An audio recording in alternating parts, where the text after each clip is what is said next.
Up until now, he's been more noted as agus iad an sa chluthe lechanis den géadúir le cheir bliana agus trífehéid na ag te hocht an bhíon dhearnach a bhéidir atá agus sin iad. All this going to be a very interesting All-Ireland semi-final. Longford hoping to face Meath again in the All-Ireland. Derry very impressive the last day, just as Longford were. Derry a big physical team. Agus tús curra leis an immert agus seachuin Fergus Kelly ó Longford. Bóla na caide, Lena Goran, Trasna Godasanson, Joe Emmett Finn. Derry an lántas a chaimsiú, agus anna dhéisin is go Declan Farrell, anna fella dóid, ach an bhardiantaige, Mark Lyncher, a Calís dianta Mark, agus anna fella dóid Mark Coma, agus Serchic Pnohiige dogóide.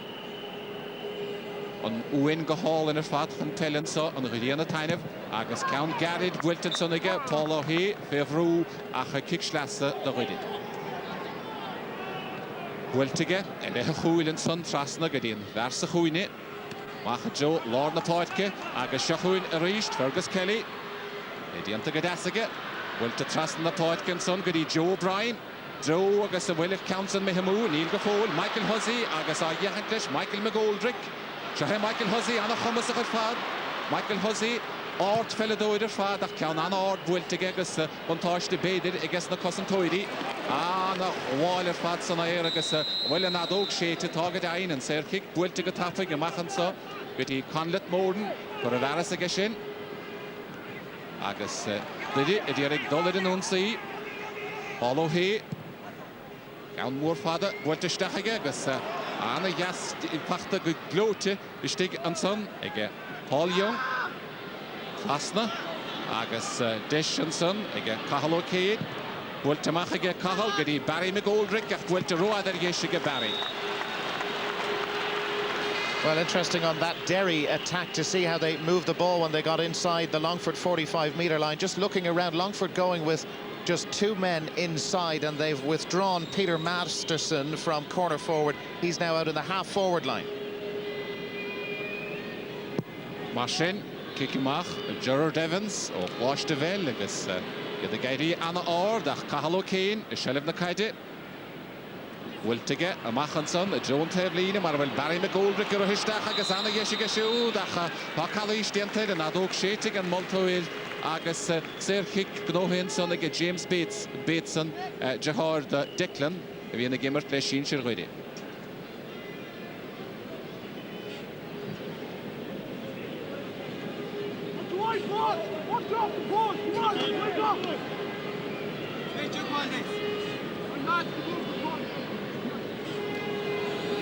Marcin an Vaishe an Chiad score, James Bateson ach an Counson Curamúge, Marcin Dish Curamú ag Derry. Well, a disappointing miss for James Bateson and for Derry after that period of pressure. Interesting when the ball was kicked out by Gerard Evans, the Longford goalkeeper. Just watch what happens at midfield. Bradley and Convery, a very formidable partnership for Derry. Another interesting test for the two in the middle for Longford from this. And Counson, Bwyltamach gegeirid, ach Bachtanson again, Michael Kelly, agus Guravaras again. Longford, Derek Dullard and Unsi, Anna Yasser Father, Enda Williams, Anna Chorokal, ó Chláiste Naomh Mill, agus kick Schlasse Gnóthaige. Bwylta go hard, Isteach Joe na Carnoige, agus a gairí an ard, agus son Michael Hussey, ach Irasar, agus Cole, gur Isteach Linton, an son, Aimshe an son again, Michael Kelly, an Faradich a Gimmert the Lord Port Green, Grimisha, ach Anish, Masna Dussahin. Well, what a start for Longford, having seen Derry miss that free from James Bateson a few seconds before. They are a team who loves to score goals, and Michael Kelly got it. This was a very interesting ball in there. A good block down by Joe Keenan it was, but the finish absolutely superb from Michael Kelly, and they're off to a flyer, Longford.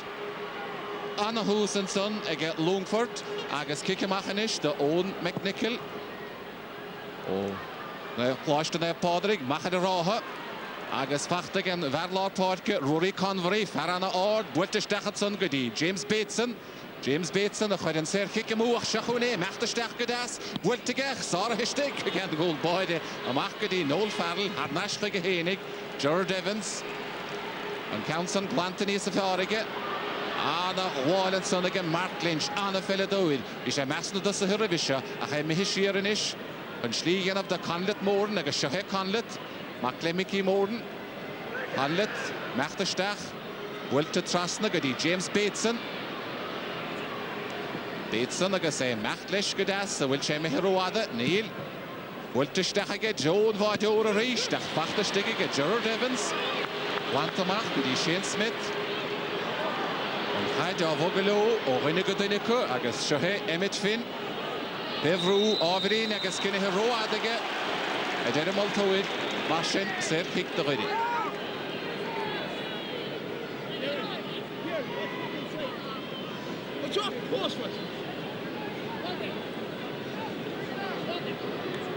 Deschige Barry McGoldrick and he had score I'm sure the ready. Marvisarali vi ahel Sean Gimmertle Ensum, Yimmershe Pell, Dimmershe Amana Yloch Shahe Barry, Bultige Barry, Gashne Hogan the Ser Kicken as a council, Bultige Mahagan, he had fainted the ready.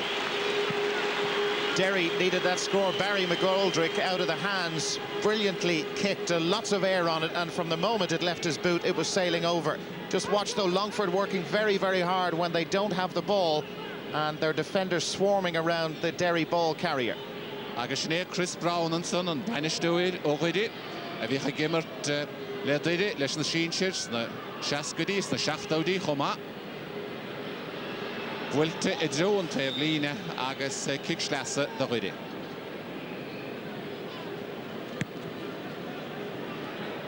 Parlar Portke, Rory Convery, Shetrahi, Chino Herorli, Erirte. Agus fachta go glóteistige Kieran Mullen, Bultige Kieran, agus pointe Ivrido, Kieran Mullen. Fine point from Kieran Mullen, that'll settle him down nicely. 170 scored in the championship, but all from the ball in from Convery. And even at this early stage of the match, Derry seemed to be having the better of the exchanges at midfield, and you could see this played into Mullen. A nice turn getting away from the defender, cool finish. Agus vi Mullen in a rigger na minuid, agus vi sé gimmert na Coriolacha yn aig na Australia, Homa, Council, Bultemacha Evans, the Joe Lord Portke, agus Fachteriste, Michael Kelly, Michael Nismo gimmert a Lord Portke, na Lachtas a Joe Bryan a Machtestach, Bultemacha Zogadi, Fergus Kelly, Chancige Fergus, Lenny Kitoik, agus Anna Fein to Fergus Kelly. That was superb from Fergus Kelly, a great team score, simple football from Longford. They do like the wide open spaces here at Croke Park, but there is a sense, it seems, in the Derry defence. Every time Longford gets some movement going inside the Derry half, there's a bit of panic in the Derry defence, but that's the midfielder scoring. 1-7 for him now in the championship. Agus Baun Lion the Geshoot, Feshiediag, Baun and Nahari Vanin. Johnson Bultemach, Michael Kelly, Stachke Dassenson, Goody Ende Williams. Trasna, Arish, Gideon, Vadlord Portke, Fergus Kelly, Lena Goran. Wilte Stach, Fachte Gedasse, Stiggenson, Michael McGoldrick, Gemach Gedi Kieran McCallion, Obinigadine, a Bogana Kaidelo, Paulo Hay, Wilte Raiginish, Shahe, a Machte Stachen so, Conlet Morden, Conlet the Machtlesh, Passamihimo, and the Lay of Dentetson again, Long Holy, Shane Smith, the Gaunson of Drofas, Agashahe, Kahalo Kane. The Dachar in on Siga, Kahal Lashtig than Lina, Cookweather Gastahad. Down the Shalacha, Jul, Cossentoidi, and son of Longford, Noel Farrell, Denico, Jaharle Declan. After the Dassens and again Michael Hussey, Anna Philadoir, then it was the Tussa his Far Davilico, good Declan Riley. Declan Riley, good Declan Farrell, Farrell Yimir House, Sahlohe, Caru Canish, Declan Farrell, Anna Husbond, the Sanai Glietrama, Kalish Dente, Agus Kicksayer, the Longford.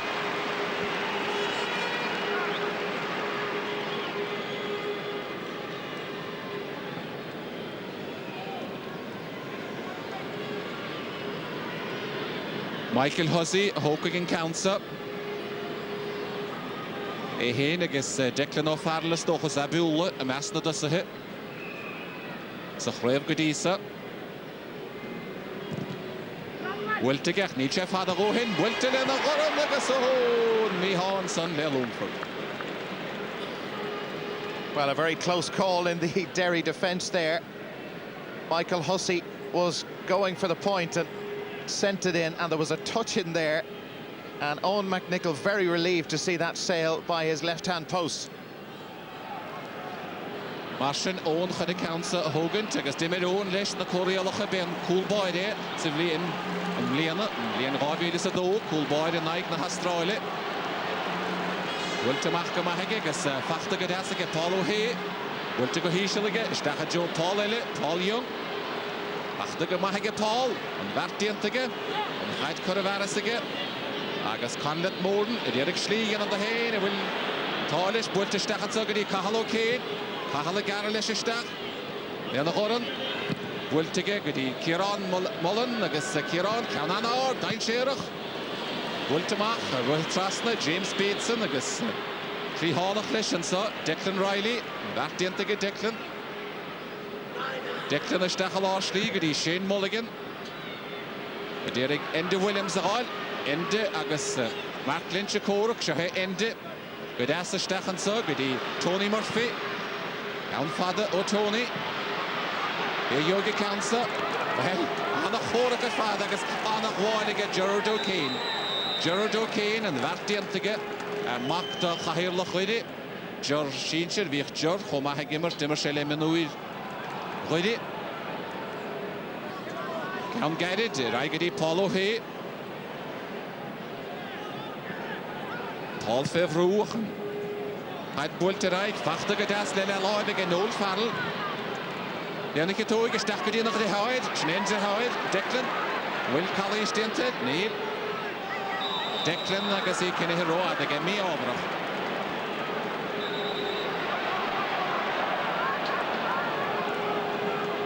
Bhuidan ardhacha dar nó a déanamh slí isteach an san.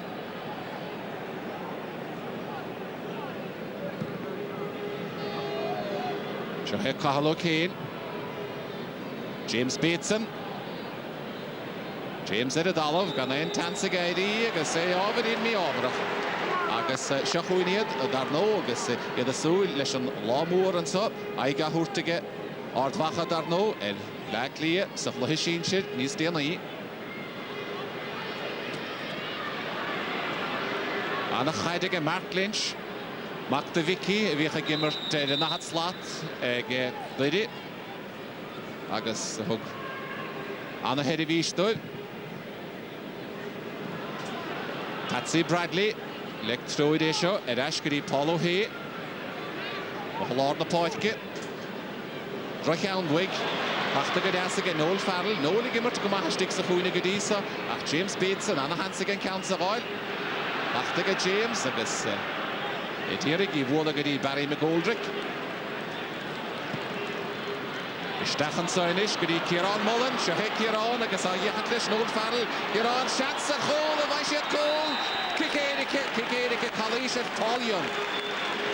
Well, Paul Young taken down inside the large parallelogram. The referee, John Geeney from Cork, perfectly placed to see this, but Ciarán Mullen made the initial incision, and Young, some clever running, just got in behind the fullback, and well, they pulled him down, and a big chance for Derry. Marsin an cosantóid an lecholaí clé, Paul O'Hay a háchan an cicéirice seo a thógant. Agus dimar sé siúd le pláiste Columba a chuide. Agus an áitchéan an chuig Chris Brown ar scoil, Elma Matter chéan a sehe. A bhód an a caiide go híise agus cól machfachta an sunnaige Paul O'Hay. Well, you go a long way before you see a better penalty. What a fantastic strike from Paul O'Hay. Gerard Evans in the Longford goal had no chance at all. Derry have had more of the ball, their half-back line coming into it more, and they've had some decent pressure. This was the incident, and this was Paul Young, pushed off it by Shane Smith. You could watch that over and over again. Emmett Finn, agus Serkic no Huige. Bhfuilte go deas isteach an sa Huige, go dtí Peter Masterson, anna chosíochta, anna gluiseach, de meachlis go tapig. Bhfuilte go deas aige isteach a Joan Coolboide, George Coolboide, Lena Goran, amach go dtí Mark Lynch. Didi, Anna Lloyded, amach go dtí Patsy Bradley, Cal Moore father, James Bateson, agus Anna Yeshigan, Vaishen Counsa, George, Hashi, Mihimwig. Ciarán McEwen agus é héin agus picsair de Ciarán McEwen.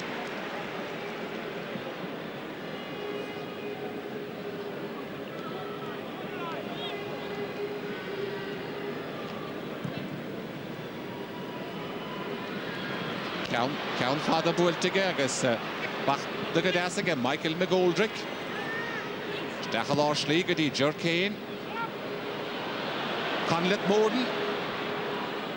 Drachaun builtige Conlett and Baltason, Sarah Higga Shane Smith. Amachatsa gudi Peter Masterson, Takaha Anna the Machfin Boyd. Builtige Dassiga, Tony Murphy, most Maul Will, Peter Masterson, Gurte Eredalov, Masterson Gurte, and Emertilanum Terai, Gemachadi, Mark Lynch, Arish and Devline, Agus Shenanson, Peter Masterson, a Hogurte. Haffer Corlaisha Hur, Ed Peter. Baun Ele Edenige, B, Le Pobble Skull Mine, Shahe Peter.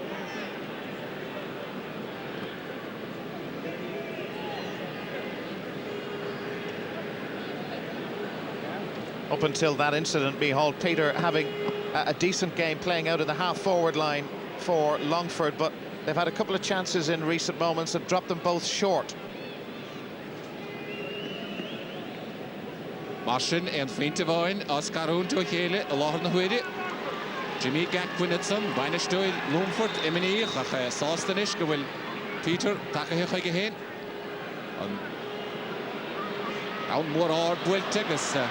Bachte is sticks a Huinik, Lanta Machatson, get Joe Keenan, Shahe, Emmett Finn, a Bolaga Hishel, Gadi Tony Murphy, Kalish Dinter, Tony Murphy, Agus kicks there the lady. Kicks there the Longford, but here's no. Tony Murphy and Farlar Torke, Agus Michael Huzzy, Hokage Council, dear.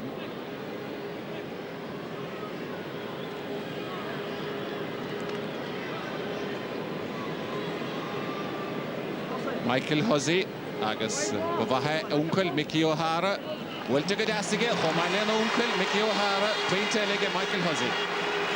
He has been a scoring sensation all summer. Now 7 goals and 32 points for him in the championship. Surprised we had to wait nearly 17 minutes to see his first point. Martin, either co-score, Agus Old McNichol, when it counts of Wollamach. Og Padraig Macharoha, Skoil, Legas, Dweltan, Heritige, Nursin, Machadi, Michael McGoldrick, and Ruher, Fachta Gadasson, Kahalo Kane, Kahala Machtlish, Anna Ruher Dintige Kahal, Anna Yeshige, Machtlish Gafood, Anna Lloyded, Janov Stadir and Hay, Negas Anna Fuente, Kahalo Kane. Kahalo Kane coming more and more into the game for Derry. His movement from centre half forward very clever, and that time he got away from his marker Shane Mulligan. O'Kane has had the better of the battle between those two so far. Well taken score. Agus Vich Uncle Shoe, Danny Ball, and a Vanistud, Vanistud, Ed Heroin. Will Tamacha Joe, Lorna Poitke. Agus Shahun Diddy, Conlet Morden. Mach Trasna Gadi Rory Convery, James Bateson, Anachit Sheliva Abuchta de Gashinigas, Buelta Gadasiga, Gadi Paul Young, and Farafuid Gordinachan Halley Shersikigadik, Will County Diente, Neil, Paul Young, Yanikito, Gahantemi Cat, the Linton.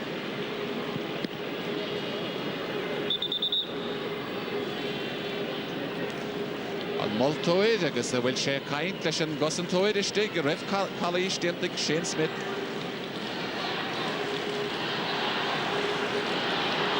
Shenanson, Agus and Termi Cast, Dunley and Horn, Wilton.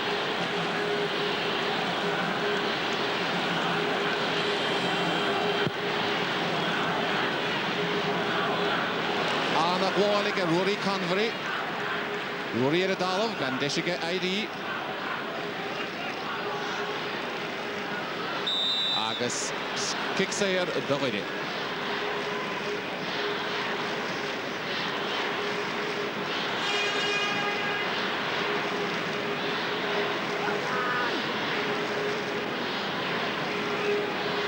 Rory Convery, Calmore Ord, Wiltige, Roada Erigesh.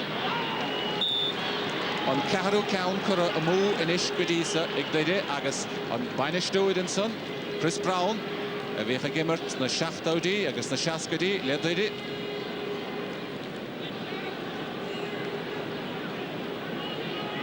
Well, Ta Eden, Plinta Huntusig, a Lorna Huidi.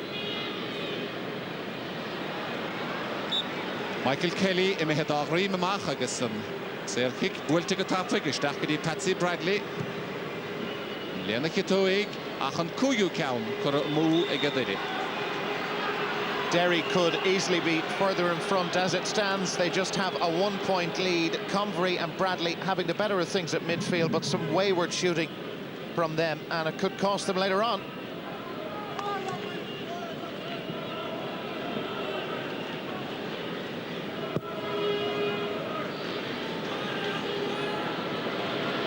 Bachta Gadas and Sunniga, Declan Riley. Halish Diented, Agus Serkick. Declan ag an Council Bueltan a hapig ige, Derek Declan Farrell a Heimshoe, Clee Honnachlish, Gerard O'Kane. Atar a ha. Agus Anna Hongurachine, Emme Macher did it.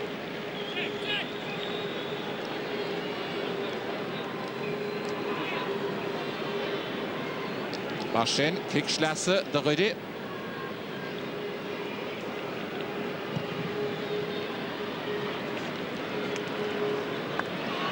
Agus Longford de Cosint, Trasna na Táirciúnsa, Joe Michael Hussey.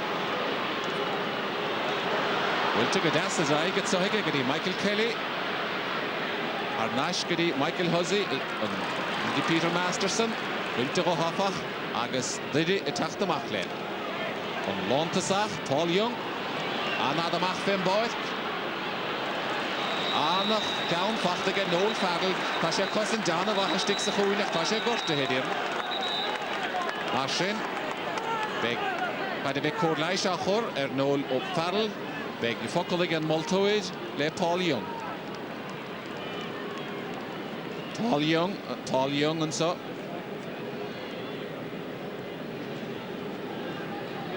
He had hard to play.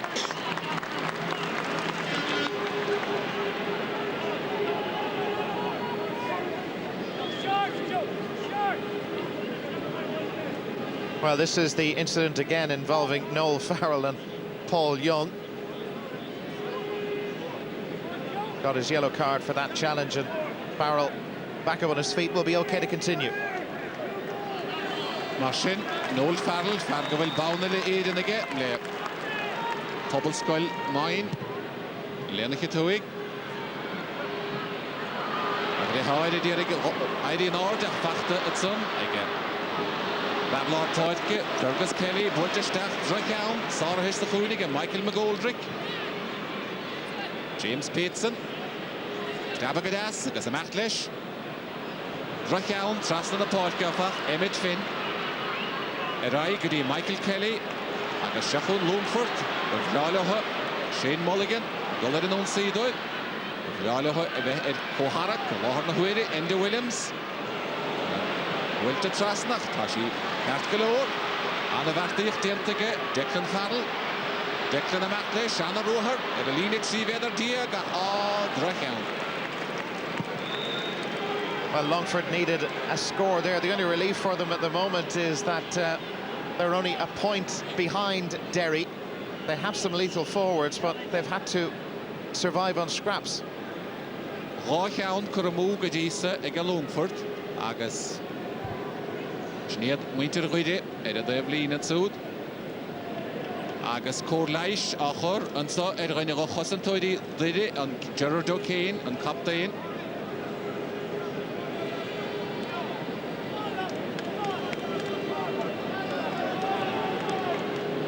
Schneensone, Agus.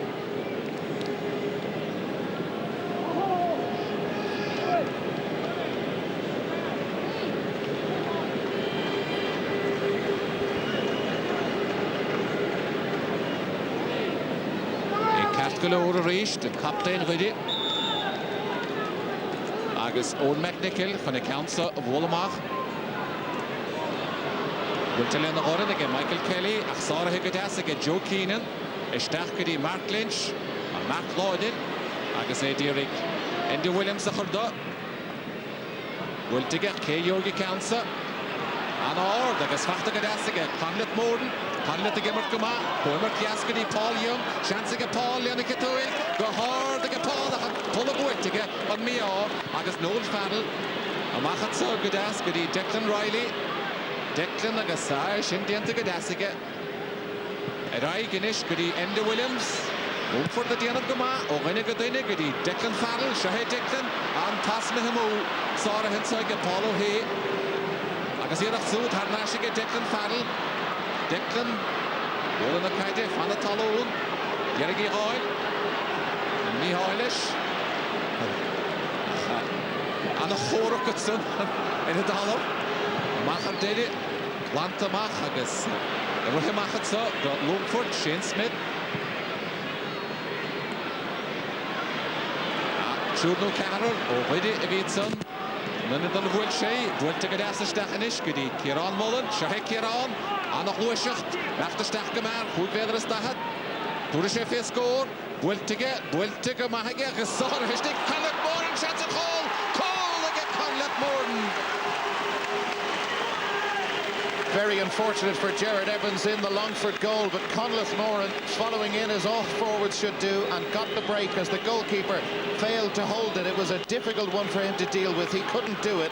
And Derry now with a little bit of daylight between themselves and Longford, just as it seemed that Longford were gaining a foothold again. That's very unfortunate for Jared Evans. But a clinical finish from Conleth Moran, the Derry left half forward. Sinead, Stachan Leonton, Mí Ábhairc, the Jared Evans, Femmer Dúltara, agus Iadchan Derrig, Inish. Finifuinte, Fergus Kelly, Argorir an Unsay, Stachgari, Michael Hussey, Tarana Ver, Tarana Avik, Anna Yerach, Do Vaikelach, Erkley, on Trio Counter, Mo, Egel Longford.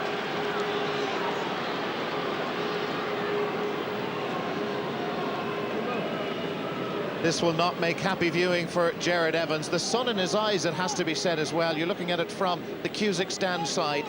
Straightforward finish. You're right, mate. Conlet ar nó go raibh obráidir a glúnige, Cornask, agus Anna. Bertíocht diantaigh agus a bheith gimmarte sa hinú. Agus seohe, Mark Lynch. Amachad sa go dtí Bateson, James Bateson. Er a lína cúgvéadar agus dahad. Amach. A láslí. A ruhisteachan sa, da ruide, Barry McGoldrick. Barry... Níhanach i tuhui gan árdach fad. Ach bhí sé féhrú. Agus an Miá anson, le duide. Bachta gadas, da Longford ag Peter Masterson. Anna da siar a mes na gosan tuidi. Ifrid sídi ag ag raum. Agus ó, Calais Raum at Paul Young. Big focal again Multoir le Michael Kelly. Michael Kelly's frustrations just getting the better of him with that challenge. Derry very much in control now. An tarna corta buís a chluhinú. Rory Convery, a raigadi Conlet Moran, and Farafoid a cool. A gimmert goma, like Mickey Morta Shachas, a plaba ganahar choidach, agus a mehemu, dan sheu bauta. Well, this is the incident for which Michael Kelly was booked, his challenge on Paul Young, who's had a very eventful first half for Derry.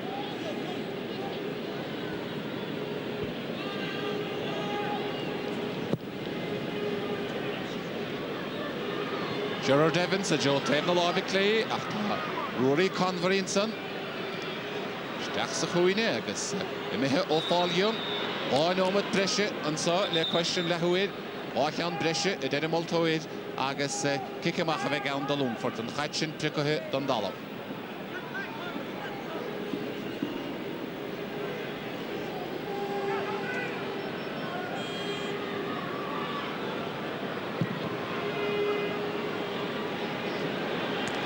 Má anna bheirih agus kick séir a bheith gan da ruide.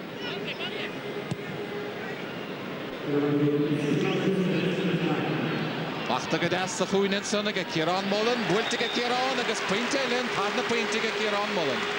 Second point in the match for Kieran Mullen. Looks like a quality forward. Now his tally in the championship up to 1-8 and 2 today. A very straightforward finish for the corner forward, but Longford are struggling a little bit. Derry deserve their cushion. Lectrode Kieran agus bhí sé sna hunnadathe an rig ige duide agus sé hógan na pickan na cúgvéadar agus dahad seo Rory Convery nach de rúhar just bóga mór a fada Anders strapped the field. Nachleis is Stachel Ashley. Good Paul Young. Wulte ige Paul. Agus Wulte go mahige Paul. Harish Drasnan and Hit Wintige Paul. Well, the half-time break may come at a very important time from a Longford point of view. They're being overrun at the moment in terms of scoring chances. Derry have had 18. Longford have only had 6 scoring chances. Agus dydy yn uachtar agus sy'n y tanel e lehama yn so. Derry cosint y Longford, Tony Murphy. Wulte y lehe chŵl gyda Kieran McCowan. Stachel Ashley yn so gyda Declan Riley agus Kicksair gno hege. Nalia Longford sgôr gael rif lehamach. Ta dydy rof a goef ni len awrys mae iawn ar sy'n. Rwy'r Ashley dydy, Shahe Paul Young. Bachta gydasig gyda Conlet Morden. Conlet gyhord a Joe tef na live edition.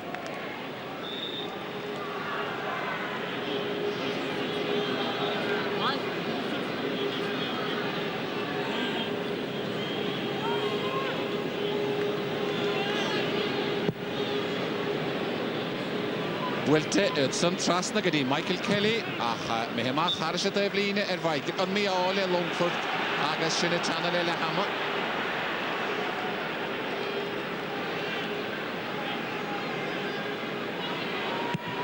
James Bateson, Stachel Ashley, Conlet Moran, chance y gymil o fod Conlet, cawn mŵr ord agos haris y drasna on. Ond Giet Fwyntig y Conlet a cool revision. Scored the goal earlier in the half from the Jared Evans mistake, but Derry cutting loose at the moment, and Longford really in trouble right from the Jared Evans kickouts. They're struggling at the moment and need half-time to come very quickly. Marsin iarach de hollas a loi idir dyri agus Longford agus Sinead Anson, Jimmy Gackwin. Bainistore Longford, Emini Yachadiran, Tishkwich Homewars on Khanderi, Kahalo Kane, Gahard, Goody Paulo Hay. Agus Shahe, Machtastach, Kahal Reish, Kahal agus Anna Yeshige, Kahalo Kane, Anna Lloyd, Acha, and no more cookish game, and a Kerifish game at Animal Toy, agus Ossie Hill. Martin, serve kick the Longford.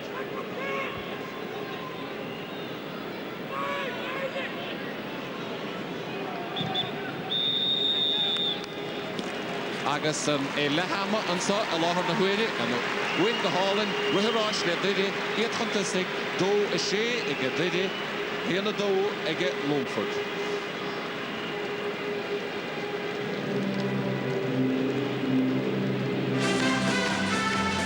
Scores for the first half, it's poor return.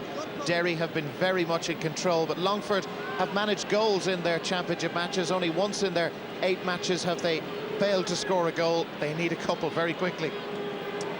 Martin, Michael Kelly at Asham Lord Portke, there no Dimmer Sheshu, the Lord Portke, Vis Tushke, Vishaun and Daughter Dernach, and Hadcat in order, Agus Pachta and Sonic and the Holaki, Fergus Kelly, and Bert de Winter Kelly, and Mohalor Portke Martin, Agus Dish and Soig, Joe Bryan, Joe after second, do the second hole, Miole, Joe, Anna Yesh Kuramuga, and kick Kugadra Stahadi, Niha. Well, I think Joe thought there was contact from one of the Derry players as that went through. They needed that one to go over, but they'll have to start again right from this kick-out. Joe O'Brien, agus takahe báid ginúv ansa gimmert agus Cian Cooney a bhí an rivisha Cian na mesdan an adhe a han mi an san leis agus Shahe Paulo Hay gimmert gomada goide sa chéad le ar mór láidir. Rapage Counsa go hard.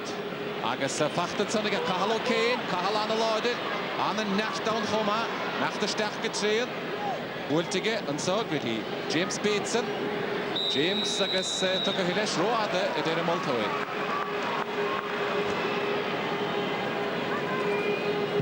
Declan Riley, agus Callish dianta an son ag Mark Lynch, Marsin, kicksayer the Longford, agus Andy Williams and captain. Dála hosa scór a áid in isgolú. Dírek teachtar eisach luthe Joe Bryan and farigin a ruharú chéanamh. Bhuilte trasnaige go dtí Declan Riley. Ar anna bhar.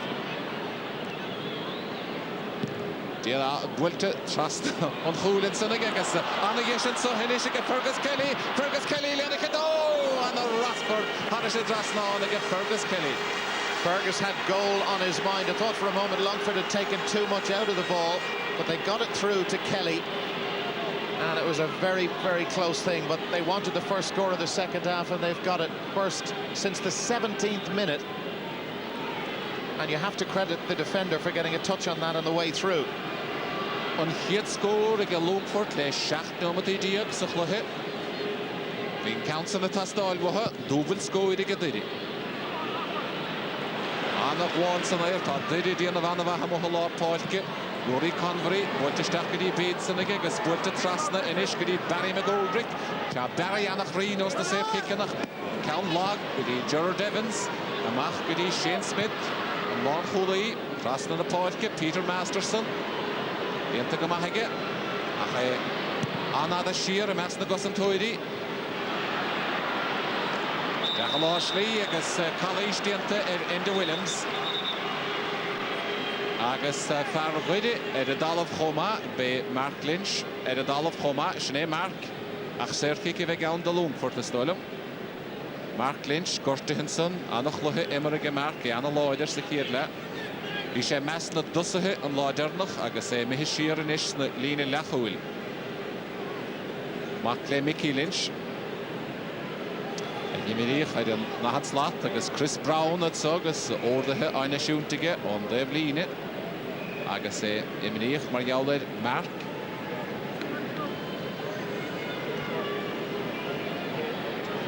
Well, Mark doesn't look too happy down there at the moment as he receives treatment from the Derry physio. He's had a very, very good game at centre-half back for Derry and will be very keen to continue. The left knee appears to be the problem. Well, this was a very close thing early on in the second half. Jachon Peter Masterson, the Longford, Wultiste Halash League, Sarhega Gerard O'Kane, Agus College Dinter Shoot. Agus Nota Ayenov, Sonigan Multoid, Gerard O'Kane, Captain, Hoodie. Bachta Gadasson Sonigan, Michael Kelly, Hallartot Ginish, Stachat Joe, Trevor Live Edition, Agus Calnelle for a move, Ega Longford.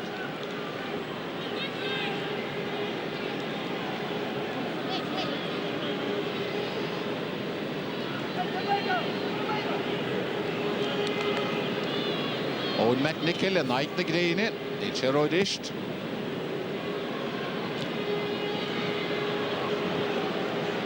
Did it, a cousin Gama, is a dean of Gamahan.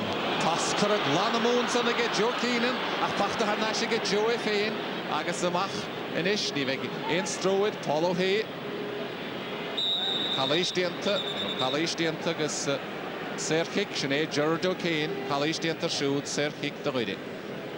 Derry getting a little careless. Sometimes happens when you do have a decent lead, and the referee going to show a card to Tony Murphy for that high challenge, but Derry just giving the ball away a little too easily. Agus tá Gerard O'Kane a dal of Nish, agus Corlai Shachared, Lon Hooley Ridin, Captain Gortehe, Martin, Gerard, a meal avoid it. Well, there's what happened, and it was Declan Farrell who made the challenge on Kieran McCallion. Accidental, but McCallion thankfully okay. Mashin and Serkik Tokahe, Igadidi, Halsahuine, and Joe Keenan, the Machgadi, Paulo Hay. And if it's Shelby Buertigata, Bert Zur team player against Serkik vegan the Longford. Andy Williams, Sadi Henneset, Turigamalto Iristahi, Siveder Diag. Nishebe, Ende Hokagisha, no Bader, Michael Hussey.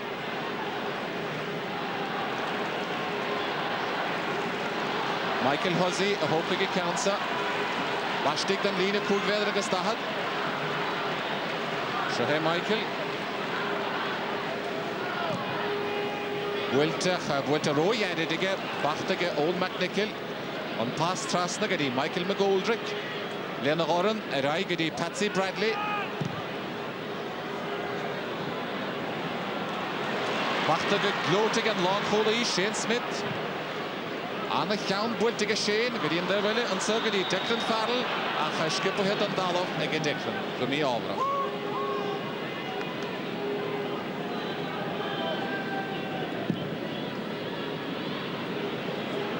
Mark Lynch gyda yn dyrwyli, gys, wel, dydy, Siansaco, Paul Young.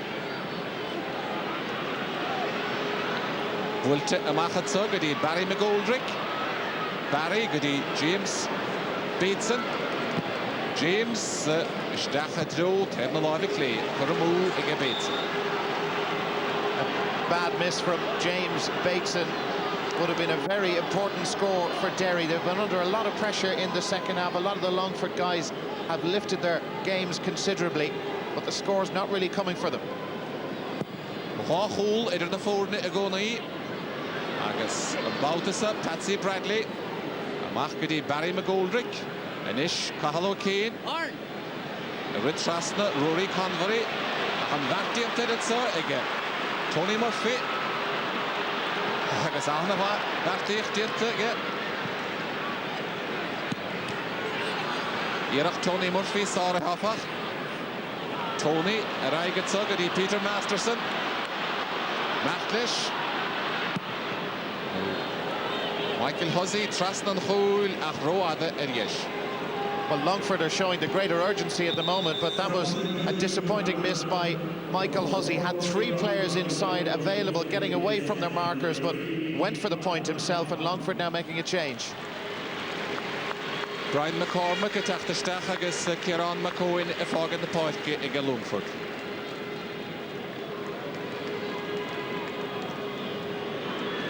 Nenson, Kieran McCowan a fogant agus Brian McCormick British Dach in a oit.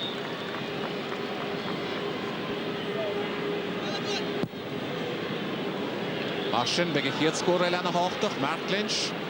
Anna Ruharige, Anna Lauder a fad, she's fan ball, Gana scope again, the other Lena Hogever Gestahat, the Machtlish Gafool, Passion is scope, Bacha, Biolish, and Trastor, but one chance of hole, Emil avoided, and so. Sannaga Kieran Mullen. Kieran Mullen, half-point is a Kiegla, agus an ish cool on a half. Well, that is a cruel blow for Longford and a vital score for Derry at this point in the match. They've weathered that Longford storm, but what a fantastic run from Mark Lynch. Denied what would have been the point of the game so far, but relieved to see it come back off the upright. And Kieran Mullen, who is a real quality forward, just waited for the vital moment and the right moment and buried it into the back of the net. Just watch as he stays calm and picked his spot. William Arahen met Kirian, maar had zie goal achter Lord na Huide, agus Hanlet Moran, agus Gray is shoulder rede, Paulo Hay. Winter good asaf, ag Michael Kelly, agus Corach Foss Longford, Fergus Kelly. Hampson fachter good as ag Michael Hussey, Shahe Michael. Wiltige, Trasnaga, Ende Williams, a Stachet Joan Hole, ach, et Hemna Lordy Clay, done Shafto Baute ag Longford. What a shame for Enda Williams, who started this match very brightly, and he's been one of the keys as Longford try and pull it around in the second half, but it seems they've left the shooting boots at home. Jimmy Gaquin maybe contemplating one or two more switches very soon. Martian, Bwylana Raum, Bwyltige Dirigus. Komen na Mahasara, Lord na Huide. Ja, de Gimmert Gama, o Jam Count the Park, ta Bert Korte, Sanachtressa. Paulo Hay, ta shed Irish in the Shasov, ta shed Cat Galore, agus kick say Revegan the Huide.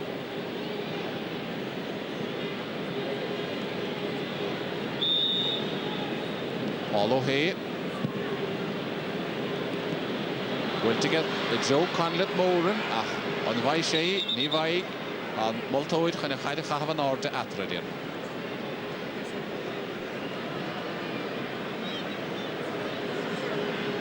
Fergus Kelly, against Rory Convery. Bachta, again, Conlet Moran. Gacha Joe na Carnoige, Bateson is sticking me on the void, against Nialish, against Kalish Diente. College Dienta James Bateson.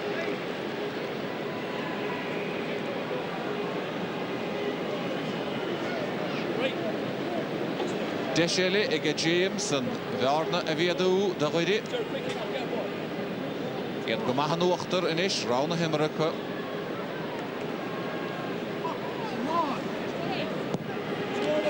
Will to get Agasan Varna me at the head, pointed the Ridi.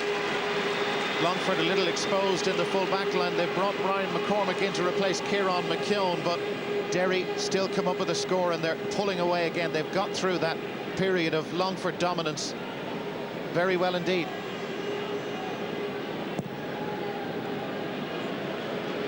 Anna hostile and Longford initiative. Get the shit after Ashta. They down the loader. Mark Lynch, Shogger and Unsi, Cheshire Ruharo Paul Young, Pintagogadas and Sonic, Shane Smith.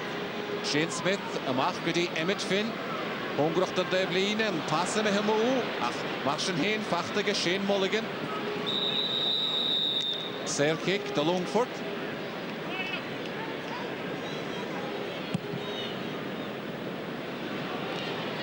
Anna Wall, again, Patsy Bradley, Mehawig, again, Sound, Passam Hemoots and reached Tony Murphy. Martian, Sair kick, the ready.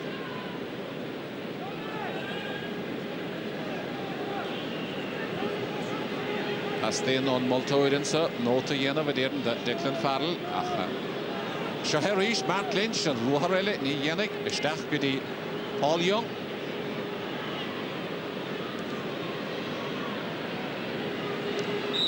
So, Wola Dian Gamahanson, Agus Buckle and so. Again, Multoid. Beshin and Tarna Cown and Tarna Corta Boy, Marshin, Stolen Corta Derek, Shah and Miole, Michael Kelly. Well, a very sad end to the All-Ireland semi-final for Michael Kelly, the Longford right half forward. He was booked earlier in the game, and for that challenge, the referee no choice but to give him a second yellow, and it's a real uphill struggle now for Longford, trailing by, what are they, 10 points back, and now down to 14 players. Their adventure may be coming to an end. Well, this is the challenge. Watch Michael Kelly, 10, coming in on James Bateson. The referee was only a yard or two away. Well, there didn't look to be a whole lot in it, but the referee was convinced it deserved another yellow card. Longford down to 14. Agus Michael Kelly and Farah for the cool, the Longford that no, and me Eilish, go vegan dan fort geragend. Agus hier the Gemurchen Derek, Lorna Huide. Come on the Mahasa, Erhuidi.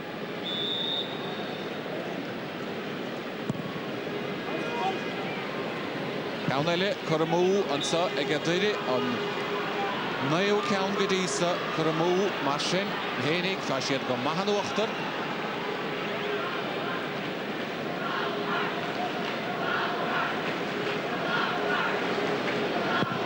Gerard Evans.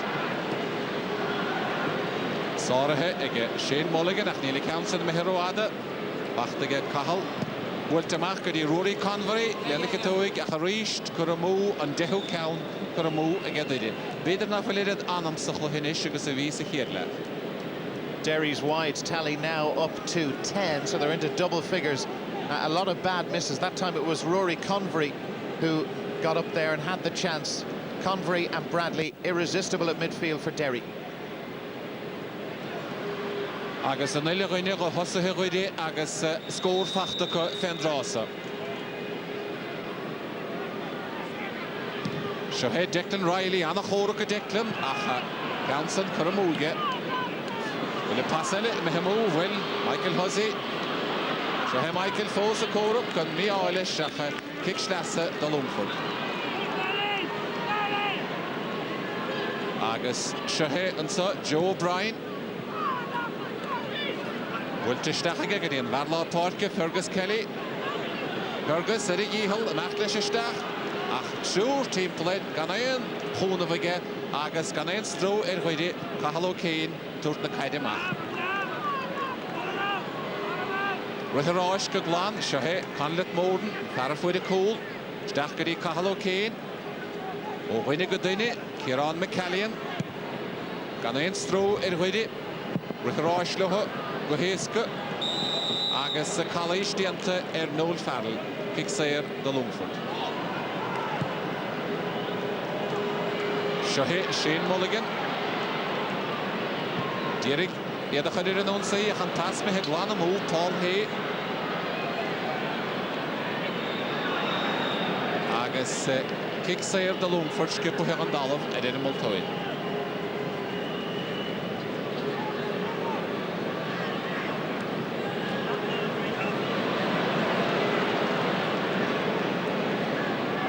Shaher Rory Convery. Just Logan Moore Fadige Rory. Stachet Joe and Huine. Agus. Ghanaian Stroh and so Noel Farrell. Longford, Cosinter Dala, Allah na Huid, agus College Timpson or Declan Riley.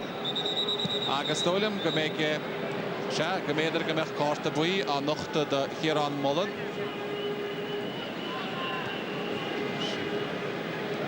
Agus Schnee and son Michael Kelly and Farrafoyd a cool doy.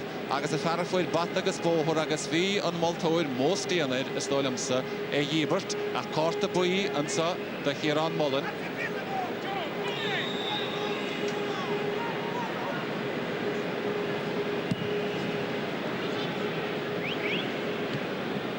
Declan Riley, Bachta, Ganafisha get Jordo Kane, Conlet more than a lot of Nakaide, Bachta get Conlet, Woodvedagas chief ahead. Trasna the Portkin, Vike, Kahalo Kane Council, Mihemach, Vike and Hadlaw Portkin, Patsy Bradley, Marshin, Kickschlasse, Vegal. Agus Schnee and son. Aaron Cassidy, Tachan Park, agus Barry McGoldrick at Aaron, T and Park Hagen, Aaron, T Tach the boy.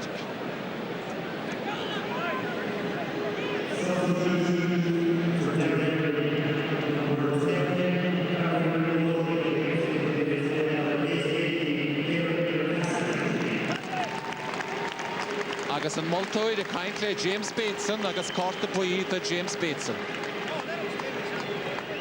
Marshin, an Illuine, Selina Lonta, Sigiko, Takarta Bui Fachtaka. Agus Shahe, Declan Riley, Hallie Scheller Declan, Fowler Yeklan, Dollar English in Immertigus, Dollar in Unseagus, Shahe, Shane Mulligan, and Machanish, Tony Murphy, Ahamihewig, 13 Polarishten. Marshin, Lady, it wasn't Gama, Agus James. Bateson, Shahe James, the Machleshishta, Hanageshika James, agus Mashtik the Paul Young, Shahe James, Turishefe Ehenig, Quintigus, the point Anava against James Bateson. James Bateson got a yellow card a few minutes ago, but that's a wonderful score from the Ballinderry corner forward, younger brother of Declan. He had the shirt almost pulled off him by Declan Riley. His persistence, though, paid off, and Derry are pulling away, and they look very, very comfortable indeed. Longford just can do nothing about it.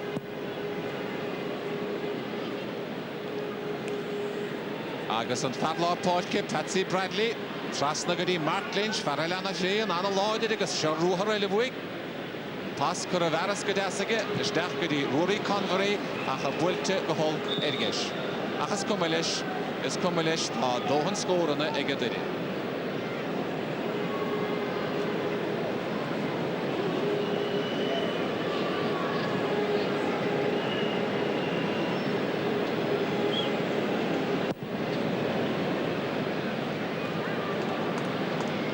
Mehe o Patsy Bradley, Buntarohig Shane Mulligan, agus Machter Ruhardo, Declan Farrell, Declan a Machtlish gefoil, Erline Kugveder agus Dahad, Machtlish no Einarach, Ghanaian Chunavige, agus Joe Keenan and son, Mac Jaffair the Fergal Lohan, Machgadi Mark Lynch, Farana Lloyded, Edda Willitsa, Shane Mulligan, Shahe Shane, Bachten Tarnabaute, on task, Gadi Fergus Kelly. Wintero and son again, Kahalo Kane, Kahal, Ishtach at Sogadi, Paul Young, Agasana Scopige, Gadi, Kieran Mullen, and Durishefe Hole, Kieran Mullen, the Mila Hole, like I say, Sostade Pointe, Kieran Mullen. Kieran Mullen has been one of the sensations as Chris Brown, the Derry manager, looks on very pleased with what he is seeing from his team. Mullen playing very, very well, and the scoreline, well, it tells its own story. Mullen has now scored a goal and 3. agus Calais dianta an son Joe O'Brien sáte sa drám an serchic bwyltig hen agus bwyltig tapig gigadi Enda Williams an captain fefrw offach ach bachtige ta bertimplet agus wintergo Yoshi Harnashi Enda Williams will saw bug dianta bwyltig sa gigadi Declan Farrell Declan Ashtacha Joe time the Laviclay on me on Derek Viola Longford.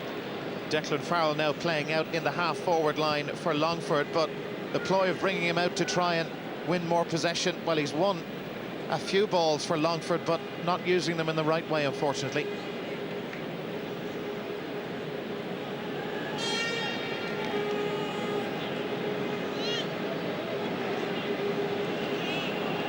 Rose Riley and so a mascal flu agus o Longford dar no a mainter shoot agus Riley ha gomuha Longford enov ach ni dolum gomuha she ta manga goide ach ni dolum gomegata enov le Longford.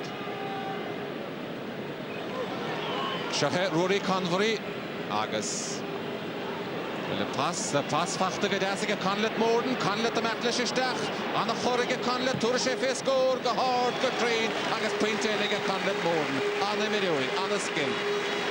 Well, the confidence is flowing now amongst these Derry players, just scoring at will. Another fine score from Mickey Moran's son Conleth. Got a goal earlier in the match. He's now got 1-2. A lovely individual score, and the defenders just bouncing off him. Brilliantly taken. Agus Kieran McCallion it's in the fog in the poitke the Huidi agus Rory Murray a tachan poitke in the out. Aharu dientige didi Sosa hurta Kieran. Paulo Hay Wachtige Noel Farrell. Well, Stacker Mlana Khuder Noel Tachri Dihal diente Nuvige in Possentoy agus Tachta Gaudir Bautasa ach Shachuin non see a reach did it. Longford the Lemile Hele agus an Titi agus Fachta initiative Kieran Mullen agus Pintele Foes Hena Cad initiative Kieran Mullen. With the advantage of the extra man, Derry really driving that home. Another point for Kieran Mullen, who has been outstanding for them today. 14 points between the two sides. Sha Solasaloy agus a Helena Haunta Atra agus Common Mahasa Edwide agus Triltige Mahako a Vesachlohi Canish Niliana Oris Marialer Anna Haide Marako Kahalo Kane Faranaloided but an analoided it Kahal Lehahuil Mach Gudi Rory Convery Count Anna Horder Fado Rory Dorm Gokumalish Karaishi Joan Huinegas will she Bultamach Brian McCormick no Came William Achis Dorm Gabe Brian James Bateson, Chona Council Hogan.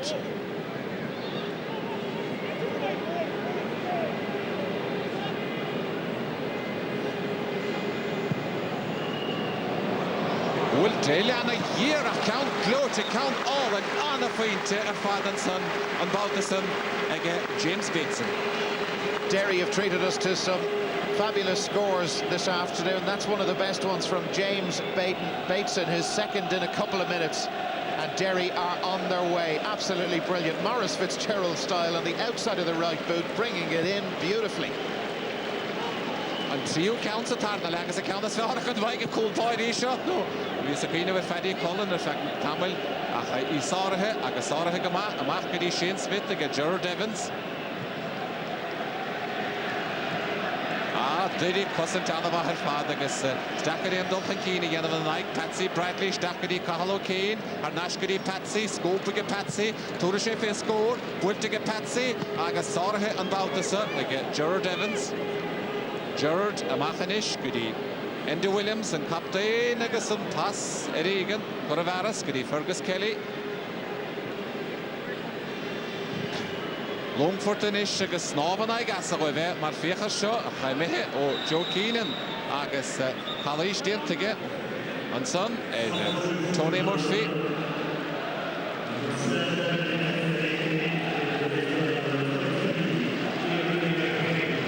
Agus féchar bhaintir le clíasach nó há sé dán go tréan agus nó go sé díag dar nó agus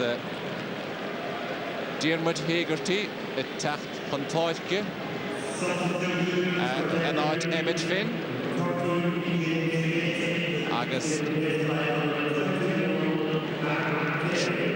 James Bateson a fágan na páirce de chuide agus Martin Carey a teachtar a báil. Ach sin Emmett Finn imethe agus tahrú dianta co agus Matthew Kelly take a báil.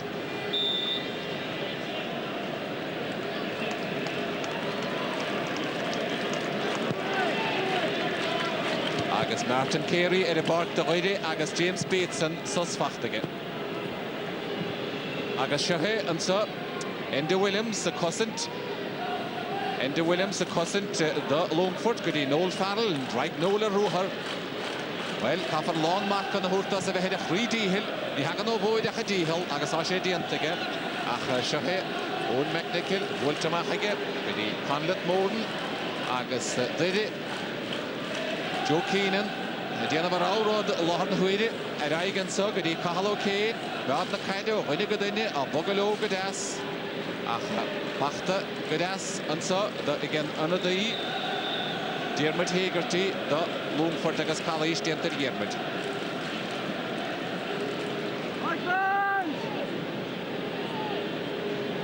Shahe Shane Mulligan, Jolly Hokula all the Diarmuid, Khadakhe Cruttis Farrer, the score of Nilan on the Wide Gale, Mark Lynch, then the Lechra Cossanta, Goody Gerdo Kane. Amachatsa, goody Michael McGoldrick. One of Mahaso Hallam, Leanna Hamilaragus, Antonio D. Martin Carey, Lorg na Kaidistig, Bachtige, Kadayanik Martin, Shohe Martin, Yed Yesha Holige, Martishistach, Bertim Pulin, Akalish Diantel, Agaserkik, no Hege Martin Carey. Well, the game up now from a Longford point of view. Very disappointing end to their championship, but Derry have been something else today, right from the very first whistle. At the start of the second half, they got through that period of Longford dominance, Longford going for goals when perhaps points would have done as they tried to claw back the Derry lead. But it will be a final to look forward to as they play Meath in a few weeks' time. Kieran Mulligan, Bultige Kieran, nach Tenna Lave Clay, Agus Shin, Rohan Dia Kuramu, Quachas Kumalo Kiko.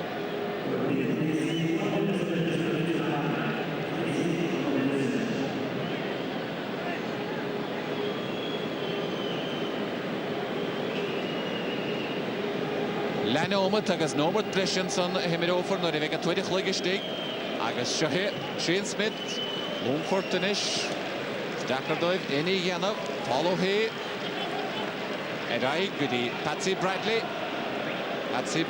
Stacha John Hoyne, Achsara Sticks of Hoyne, Brian McCormick, Ryan the Leha Hoy, Legas Machatsa, Goody, Declan Riley, Joe O'Brien, the Tussa Higgis here a mass Nagosan Toidi, Lorna Huidi, Egalongford, Shah, Declan Riley, Farahide, Free Hilesh, Husna Hemera, Winter Eigen, Wike Declan Farley Council, Gui. Bachtige Declan, Ongruchten Line, with the Trasna Lars League against Tony Murphy, and Vatianta Tony, Cown and the Hawk, the Fadenson, well done, Ruheroshish, the chance at Hooligan, but the Shekrutnis Farah the score of Chanel. Marta Didi, Pikrova, and so the Longford to new.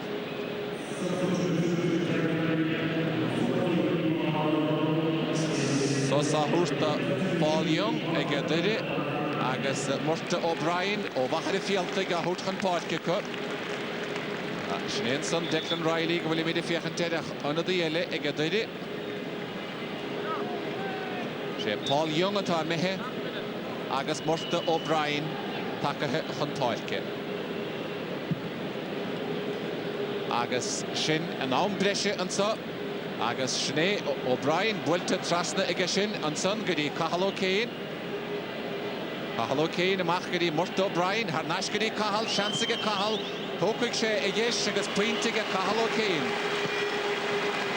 Well, at this stage of the match, it doesn't really matter, but Kahal Kane has been excellent as well, doubling his tally in the championship with a couple of points today, now up to 4 points, 2 on the afternoon, and it is all over, and there is the whistle for full-time, Mihal. A very impressive Derry performance. they are through to the All-Ireland final in a couple of weeks' time, where they'll play Meath, and that will be a game to savour. Longford's journey started on the 31st of March, but it ends here this afternoon with a heavy defeat at the hands of the Ulster champions. But Derry kicked 12 wides today. That's something they'll have to work on, and they won't be able to do if they hope to win the All-Ireland minor title. Through to it for the first time in 7 years. They'll play Meath in a couple of weeks. Derry 3-13, Longford 1-3. It's the coin in the process, and it looks like Kieran McGeeney is